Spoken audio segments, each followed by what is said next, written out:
The famous declaration of St. Paul that long hair was a shame unto a man has been made the pretext for many singular enactments, both of civil and ecclesiastical governments. The fashion of the hair and the cut of the beard were state questions in France and England, from the establishment of Christianity until the 15th century. We find too that in much earlier times, men were not permitted to do as they liked with their own hair. Alexander the Great thought that the beards of the soldiery afforded convenient handles for the enemy to lay hold of, preparatory to cutting off their heads, and with a view of depriving them of this advantage, he ordered the whole of his army to be closely shaven. At one time, long hair was the symbol of sovereignty in Europe. We learn from Gregory of Tours that, among the successors of Clovis, it was the exclusive privilege of the royal family to have their hair long and curled. The nobles, equal to kings in power, would not show any inferiority in this respect, and wore not only their hair, but their beards of an enormous length. This fashion lasted, with but slight changes, till the time of Louis the Debonair. But his successors, up to Hugh Capet, wore their hair short by way of distinction. Even the serfs had set all regulation at defiance, and allowed their locks and beards to grow. At the time of the invasion of England by William the Conqueror, the Normans wore their hair very short. Harold, in his progress towards Hastings, sent forward spies to view the strength and number of the enemy. They reported, among other things, on their return, that the host did almost seem to be priests because they had all their face and both their lips shaven. The fashion among the English at the time was to wear the hair long upon the head and the upper lip, but to shave the chin. When the haughty victors had divided the broad lands of the Saxon thanes and franklins among them, when tyranny of every kind was employed to make the English feel that they were indeed a subdued and broken nation, the latter encouraged the growth of their hair, that they might resemble as little as possible their cropped and shaven masters. This fashion was exceedingly displeasing to the clergy, and prevailed to a considerable extent in France and Germany. Towards the end of the 11th century, it was decreed by the Pope and zealously supported by the ecclesiastical authorities all over Europe that such persons as wore long hair should be excommunicated while living and not be prayed for when dead. William of Malmesbury relates that the famous St. Wulstan, Bishop of Worcester, was peculiarly indignant whenever he saw a man with long hair. He declaimed against the practice as one highly immoral, criminal, and beastly. He continually carried a small knife in his pocket, and whenever anybody offending in this respect knelt before him to receive his blessing, he would whip it out slyly and cut off a handful, and then, throwing it in his face, tell him to cut off all the rest or he would go to hell. But fashion, which at times it is possible to move with a wisp, stands firm against a lever, and men preferred to run the risk of damnation to parting with the superfluity of their hair. In the time of Henry I, Anselm, Archbishop of Canterbury, found it necessary to republish the famous decree of excommunication and outlawry against the offenders.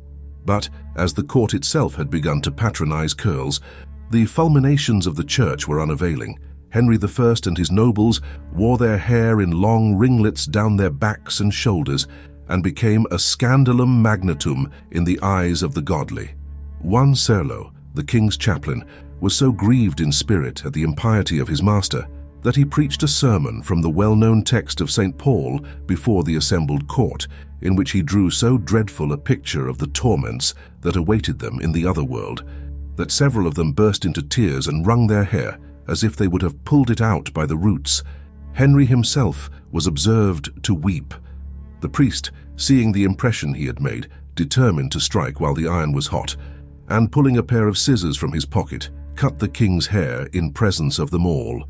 Several of the principal courtiers consented to do the like, and for a short time long hair appeared to be going out of fashion.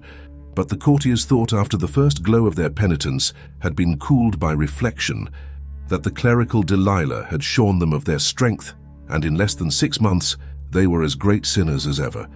Anselm, the Archbishop of Canterbury, who had been a monk in Normandy, and who had signalled himself at Rouen by his fierce opposition to long hair, was still anxious to work a reformation in this matter. But his pertinacity was far from pleasing to the king, who had finally made up his mind to wear ringlets. There were other disputes of a more serious nature between them, so that when the archbishop died, the king was so glad to be rid of him that he allowed the see to remain vacant for 5 years, Still the cause had other advocates, and every pulpit in the land resounded with anathemas against that disobedient and long-haired generation. But all was of no avail. Stowe, in writing of this period, asserts, on the authority of some more ancient chronicler, that men, forgetting their birth, transformed themselves, by the length of their hairs, into the semblance of womankind, and that when their hair decayed from age or other causes, they knit about their heads certain rolls and braiding of false hair. At last accident turned the tide of fashion. A knight of the court, who was exceedingly proud of his beauteous locks, dreamed one night that, as he lay in bed, the devil sprang upon him and endeavored to choke him with his own hair.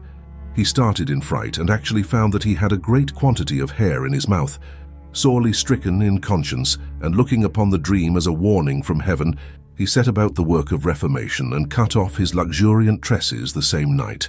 The story was soon bruited abroad. Of course, it was made the most of by the clergy, and the knight, being a man of influence and consideration, and the acknowledged leader of the fashion, his example, aided by priestly exhortations, was very generally imitated. Men appeared almost as decent as St. Wulstan himself could have wished, the dream of a dandy having proved more efficacious than the entreaties of a saint. But as Stowe informs us, scarcely was 1 year past, when all that thought themselves courtiers fell into the former vice, and contended with women in their long hairs.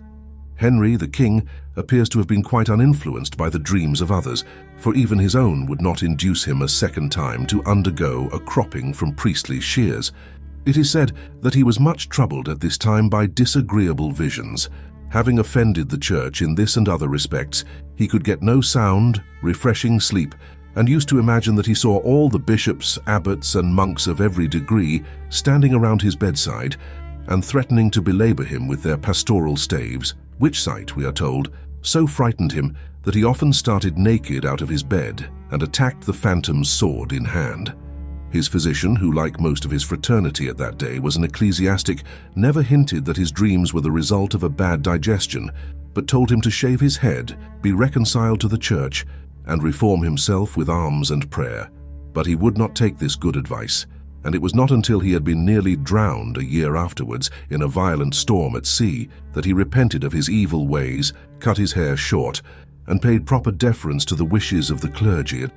In France, the thunders of the Vatican with regard to long curly hair were hardly more respected than in England. Louis VI, however, was more obedient than his brother king, and cropped himself as closely as a monk. To the great sorrow of all the gallants of his court, his queen, the gay, haughty, and pleasure-seeking Eleanor of Guienne, never admired him in this trim, and continually reproached him with imitating not only the headdress, but the asceticism of the monks. From this cause a coldness arose between them. They were divorced, and the kings of France lost the rich provinces of Guienne and Poitou, which were her dowry. She soon after bestowed her hand and her possessions upon Henry, Duke of Normandy, afterwards Henry I of England, and thus gave the English sovereigns that strong footing in France, which was for so many centuries the cause of such long and bloody wars between the nations. When the Crusades had drawn all the smart young fellows into Palestine, the clergy did not find it so difficult to convince the staid burghers who remained in Europe of the enormity of long hair. During the absence of Richard Coeur de Lion, his English subjects not only cut their hair close but shaved their faces. William Longbeard, the great demagogue of that day, reintroduced among the people who claimed to be of Saxon origin the fashion of long hair. He did this with the view of making them as unlike as possible to the citizens and the Normans. He wore his own beard hanging down to his waist, from whence the name by which he is best known to posterity. The church never showed itself so great an enemy to the beard as to long hair on the head. It generally allowed fashion to take its own course, both with regard to the chin and the upper lip. This fashion varied continually. When the Emperor Charles V ascended the throne of Spain, he had no beard. It was not to be expected that the obsequious parasites who always surround a monarch could presume to look more virile than their master. Immediately all the courtiers appeared beardless, with the exception of such few grave old men as had outgrown the influence of fashion and who had determined to die bearded as they had lived. Sober people in general saw this revolution with sorrow and alarm and thought that every manly virtue would be banished with the beard. It became at the time a common saying, "We have no longer souls, since we have lost our beards." In France also, the beard fell into disrepute after the death of Henry V, from the mere reason that his successor was too young to have one. Some of the more immediate friends of the great Béarnais, and his minister Sully among the rest, refused to part with their beards, notwithstanding the jeers of the new generation. Who does not remember the division of England into the two great parties of Roundheads and Cavaliers? In those days, every species of vice and iniquity was thought by the Puritans to lurk in the long, curly tresses of the monarchists, while the latter imagined that their opponents were as destitute of wit, of wisdom, and of virtue as they were of hair. A man's locks were the symbol of his creed, both in politics and religion. The more abundant the hair, the more scant the faith, and the bolder the head, the more sincere the piety. But among all the instances of the interference of governments with men's hair, the most extraordinary, not only for its daring but for its success, is that of Peter the Great in 1705. By this time, fashion had condemned the beard in every other country in Europe, and with a voice more potent than popes or emperors, had banished it from civilized society. But this only made the Russians cling more fondly to their ancient ornament, as a mark to distinguish them from foreigners whom they hated. Peter, however, resolved that they should be shaven. If he had been a man deeply read in history, he might have hesitated before he attempted so despotic an attack upon the time-hallowed customs and prejudices of his countrymen, but he was not. He did not know or consider the danger of the innovation. He only listened to the promptings of his own indomitable will, and his fiat went forth, that not only the army, but all ranks of citizens, from the nobles to the serfs, should shave their beards. A certain time was given that people might get over the first throes of their repugnance, after which every man who chose to retain his beard was to pay a tax of 100 rubles. The priests and the serfs were put on a lower footing, and allowed to retain theirs upon payment of a kopeck every time they passed the gate of a city. Great discontent existed in consequence, but thousands who had the will had not the courage to revolt. As is well remarked by a writer in the Encyclopaedia Britannica, they thought it wiser to cut off their beards than to run the risk of incensing a man who would make no scruple in cutting off their heads. Wiser, too, than the popes and bishops of a former age, he did not threaten them with eternal damnation, but made them pay in hard cash the penalty of their disobedience. For many years, a very considerable revenue was collected from this source. The collectors gave in receipt for its payment a small copper coin struck expressly for the purpose and called the borodovaya, or the bearded. On one side it bore the figure of a nose, mouth, and moustaches, with a long bushy beard, the whole encircled by a wreath and stamped with the black eagle of Russia. On the reverse, it bore the date of the year. Every man who chose to wear a beard was obliged to produce this receipt on his entry into a town. Those who were refractory and refused to pay the tax were thrown into prison. Since that day, the rulers of Europe have endeavored to persuade rather than to force in all matters pertaining to fashion. The Vatican troubles itself no more about beards or ringlets, and men may become hairy as bears, if such is their fancy, without fear of excommunication or deprivation of their political rights.